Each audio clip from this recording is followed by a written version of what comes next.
안녕하세요. 미국 주식을 사랑하는 미주달입니다. 오늘은요, 차지 포인트를 저번 시간에 너무 간단하게만 설명을 드린 것 같아서 좀 더, 자세하게 분석을 해드리기 위해서 영상을 제작을 하고 있고요. 영상 보시기 전에 구독과 좋아요는 저에게 많은 힘이 됩니다. 차지 포인트 들어가기 앞서 뉴스가 하나 있었죠. 미국 상원에서 1.9조 달러의 바이든 부양책이 통과되었어요. 어쨌든 이 부양책으로 인해서 내일 주식 시장은 나빠 보이지 않을 것 같아요. 그러면 일단 차지 포인트에 대해서 간단하게 한번 보겠습니다. 여기는 시킹 알파라는 사이트고요. 지금 보시면 시킹 알파의 작가들은 한 뉴트럴로 얘기를 하고 있고요. 한 2.5. 그다음 월스트리트는 뭐 베리 블루시라고 하고 있는데 이 사람은 한 사람밖에 없더라고요. 지금 보니까 여기 보면 지금 베리 블리시라고 한 사람이 한 사람밖에 없기 때문에 뭐 그렇게까지 신뢰성 있는 건 아닌 것 같고요. 왜냐면 애널리스트가 많아야지만 어느 정도 그걸 신뢰성 있게 볼 것 같은데 그건 아닌 것 같고요. 저도 뭐 중립으로 보고 있습니다. 왜 그러냐면 그건 밸류에이션 때문에 그래요. 제가 다시 한번 설명할게요. 좀 염려스러운 건 뭐냐면요. 지금 EV 세일즈 있잖아요. 이 EV 세일즈가 이 수치 자체가 말이 안 되는 거예요. 저번 시간에 설명했지만 판매 대비 시가총액이 49배가 된 거예요. 그러니까 지금 매출에 비해서 시가총액이 49배가 높은 거죠. 그렇기 때문에 이거 자체도 너무 고평가되어 있지 않나 개인적으로 생각을 들고요. 다만 미래를 봤을 때 어쨌든 차지 포인트는 지금 업계 2위보다 무려 7배나 높은 시장 점유율을 자랑하고 있잖아요. 그래서 높은 시장 점유율은요, 네트워크 효과로 이어지기 때문에 강력한 장점이라고 볼 수 있어요. 그래서 뭐 미국의 뭐 넷플릭스라든지 세일스포스, 그다음에 마이크로소프트, 그다음에 뭐 페이스북 뭐 계약을 맺고 있잖아요. 그래서 그 지금 회사에 전기차 충전 시설을 만들었고요. 그리고 뭐 테마파크라든지 뭐 스탠포드라든지 그다음에 뭐 BMW랑 협업을 하고 있어서 내장 내비게이션에 차지 포인트 전기 충전소를 쉽게 찾게 만들어 놨잖아요. 뭐 그런 점들은 다 좋습니다. 다만 어쨌든 지금 중요한 건 지금 매출이 뭐 그렇게까지 많이 나오지가 않고 있어요. 제가 한번 보여드릴게요. 재무제표를 한번 볼게요. 재무제표를 보실 때 가장 중요한 부분이 매출이죠. 그 매출이 지금 점점 늘어나고 있습니다. 지금 보시면 업계 1위다 보니까 이런 점은 알고는 있겠는데요. 이 매출에 비해서 뭐가 없냐? 프라핏이 없습니다. 그러니까 영업이익이 오퍼레이팅 인컴 보시면 지금 마이너스죠. 중요한 건 아직 영업이익이 발생을 하고 있지 않아요. 일단 발란시트도 먼저 볼게요. 발란시트 같은 경우는 지금 보시면 커런트 어셋을 먼저 봐야 됩니다. 커런트 어셋이 이게 뭐냐면 저번 시간 예전에도 한번 설명을 들었지만 1년 안에 현금화할 수 있는 자산이죠. 지금 1년 안에 현금화할 수 있는 자산이 한 191 정도 돼요. 1년 안에 갚아야 될 부채가 얼마냐? 한번 보여드릴게요. 토탈 커런트 라이어빌러리는 말 그대로 1년 안에 갚아야 될 부채입니다. 1년 안에 갚아야 될 부채가 96.7. 이 점은 좀 안정적이죠. 1년 안에 만들 수 있는 자산이 1년 안에 갚아야 될 부채보다 많기 때문에 당연하게 안정된 회사라고 볼 수 있어요. 다만 토탈 라이어빌러리랑 지금 보시면 이게 173 정도 나오잖아요. 근데 이 가장 총 부채가 이 토탈 라이어빌러리가 부채입니다. 부채보다 지금 자본이 더 적습니다. 지금 토탈 에쿼티가 자기 자본인데요.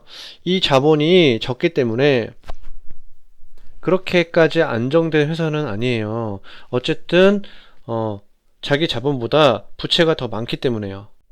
그리고 이게 왜 발란시시라고 얘기를 하냐면요. 토탈 라이어빌러리 앤 에쿼티라고 나오잖아요. 이게 두 개가 더한 값이 이 두 개가 더한 값이 이게 나와야 됩니다. 그래서 밸런스 시시다 라고 설명을 드렸죠. 그렇게 좀 알고 넘어가시면 좋을 것 같고요. 그래서 이 정도만 보시면 될 것 같아요. 한 두 개 정도만. 예, 그 다음에 현금 흐름표를 볼게요. 현금 흐름표는 제가 예전에도 한번 설명을 드렸지만, 보통의 그 성장주 같은 경우는요, 영업이익으로 돈을 벌고, 그 다음에 투자를 더 많이 하고, 그 다음에 돈을 더 빌려와서 투자를 많이 하는 기업이 가장 좋은 성장주 기업이라고 설명을 드렸어요. 다만 AT&T 같은 그룹들은 돈도 잘 벌고, 그리고 투자도 하고, 그리고 재무현금에서 돈을 많이 벌기 때문에 재무현금이 플러스겠죠. 재무현금이 많은 금액 때문에 배당을 해주는 거고요. 그래서 보통은 그렇게 되는 거고요. 배당주 같은 경우는. 그래서 지금 한번 보여드리자면, 영업현금 흐름표가 보면 계속 마이너스예요. 당연하게 돈을 못 벌고 있잖아요. 아까도 제가 그 영업이익을 보여드렸지만 계속 마이너스인 모습이 보였잖아요. 인베스팅 캐시플로우는 솔직히 말해서 그렇게 좋은 흐름은 아닙니다. 왜냐하면 투자를 계속 하다가 어느 순간부터 지금 투자 현금 흐름표가 플러스인 모습을 봐도 공격적으로 투자를 안 하고 있는 모습이 보이고요. 그래서 그렇다고 해서 뭐 투자를 안 하는 회사는 아닙니다. 다만 그 투자 현금 흐름표 상으로 보면 투자를 좀 더 공격적으로 안 하는 것 같다라고 설명을 드리는 거예요. 그리고 재무연금 흐름표를 보시면 돈을 더 빌려오고 있죠. 당연하게 성장주 같은 기업들은 돈을 더 빌려와서 투자를 해야 되기 때문에 이거는 어쩔 수 없는 거라고 설명을 드렸어요. 그 다음에 한번 비교해 볼 회사들이 있는데요. 가장 자료가 많이 나온 거는 블링크이기 때문에 한번 블링크를 통해서 한번 같이 한번 비교를 해 볼게요. 이 블링크 차징은요, 1998년도에 설립된 회사고요. 미국 마이애미에 본사를 두고 있습니다. 그래서 지금 뭐 보시면 마켓 캡을 보시면 당연히 차지 포인트가 크고요. 왜냐면 차지 포인트는 지금 점유율이 1위라고 설명을 드렸잖아요. 예, 지금 차지 포인트랑 한번 블링크만 비교를 해볼게요. 차지 포인트 같은 경우는 멀티폴이 그 판매, 그러니까 매출 대비 시가총액이 지금 52배잖아요. 근데 블링크 차징 같은 경우는 276배입니다. 이거 한번 보시면 말도 안 되는 수치죠. 블링크 차징. 근데 그나마 점유율 1위를 가지고 있는 차지 포인트는 52배를 받고 있습니다. 그러면 어딜 투자를 해야 되겠나요? 당연히 차지 포인트겠죠. 블링크 차징 같은 경우는 아직도 솔직히 많이 고평가되어 있습니다. 그 다음에 인컴 스테이트먼트 볼게요. 손익계산서를 보면 매출 같은 경우는 지금 147 밀리언이 나오고 있고, 지금 블링크 같은 경우는 거의 한 5밀리언, 그러니까 4.4 밀리언 정도 나오네요. 당연히 차지 포인트가 더 매출이 많이 나올 수밖에 없는 구조고요. 지금 현 상태는. 예, 매출이 이만큼 나오기 때문에 캐시도 더 많겠죠. 그리고 지금 차지 포인트의 EPS, 그러니까 주당 순이익이 어떻게 되는지 한번 보여드릴게요. 지금 전문가들이 월스트리트에서 예상한 수치는 2025년도부터, 주당 순이익이 플러스로 돌아설 것 같다고 지금 적어주고 있고요. 또한, 지금 매출에 대해서도 지금 월스트리트에서, 예상한 수치인데요. 지금 올해 같은 경우는 좀 줄어든 수치를 보여주고 있고요. 그리고 그 다음부터는 폭발적으로 증가하는 수치를 보여주고 있죠. 이거는 지금 어쩔 수가 없죠. 왜 그런지 아시죠? 현재 전기차 시장은요, 전체 자동차 시장의 2%만 차지하고 있잖아요. 근데 모건 스탠리에서 앞으로 고속 성장을 거듭해 2030년에는 세계에서 전기차가 차지하는 비중이 30%로 달할 거라고 예상을 하고 있어요. 당연하게 전기차가 늘어나면 전기 충전소가 더 늘어나야겠죠. 예, 그건 당연한 이치잖아요. 그래서 지금 미국에서 가장 점유율을 가지고 가고 있는 차지 포인트가 지금 뭐 매력적인 기업은 맞습니다. 다만 제가 누차 설명드렸지만 아직 매출 대비 시가총액이 높은 기업이고요. 그래서 고평가가 너무 되어 있고요. 이제 그 점에 대해서도 누구나 다 인정을 하실 겁니다. 지금 그래프만 보셔도 요 며칠 사이에 계속 주가가 하락을 하고 있죠. 이거는 뭐 채권 금리가 상승을 해서 10년물이 상승해서 그런 이유도 있겠지만, 지금까지 스펙 기업들 지금 합병했지만 차지 포인트는요. 그러니까 요번에 저도 느낀 게 있는데요. 스펙 기업들은 지금 보시면 다 고평가되어 있죠. 다 고평가되어 있었지만 지금 다 거품이 빠지면서 주식이 많이 하락을 했잖아요. 그런 것만 보셔도 스펙 기업 투자하실 때는 정말 신중하게 투자를 하셔야 되고요. 자기 포트폴리오 내에서 뭐 1, 2% 정도 가져가야 되지 않나 싶어요. 비율을. 그만큼 조심스러운 투자를 하셔야 되는 것 같고요.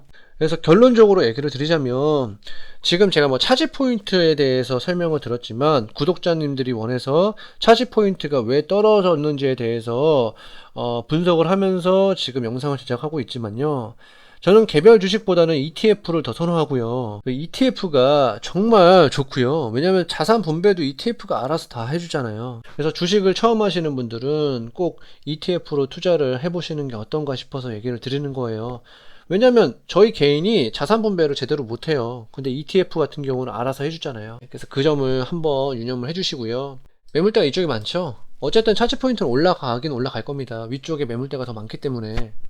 다만 지금 완벽한 역배열이고, 그때도 제가 설명드렸지만 지금 이 지지선이 5일 지지선을 뚫고 못 올라가고 있어요. 이 지지선 보이시죠? 이 지지선을 뚫고 못 올라가고 있어요. 그런데 부양책이 통과됐기 때문에 월요일 날은 좋은 모습을 보여줄 것 같고요. 그리고 제가 뭐 저번에도 한번 설명드렸지만 한 가지 한번 설명을 드릴게요. 이거는 QQQ라는 차트고요. 쌍봉과 쌍바닥을 한번 설명드릴게요. 보통의 경우 이렇게 쌍바닥을 찍잖아요. 그 다음에 보통 주가가 오르는 경우가 있어요. 그러면 어떻게 되냐? 어디서 사야 되냐? 여기서 사야 돼요. 보통은. 그래서 이 쌍바닥과 그 쌍봉이 있는데 이거 같은 경우는 쌍바닥이고요. 지금 보시는 것처럼 바닥이고 바닥이고 그 다음에 올라가니까 이때 매수를 해야겠죠. 예. 그래서 이제 그 점을 이제 설명을 드리는 거고요.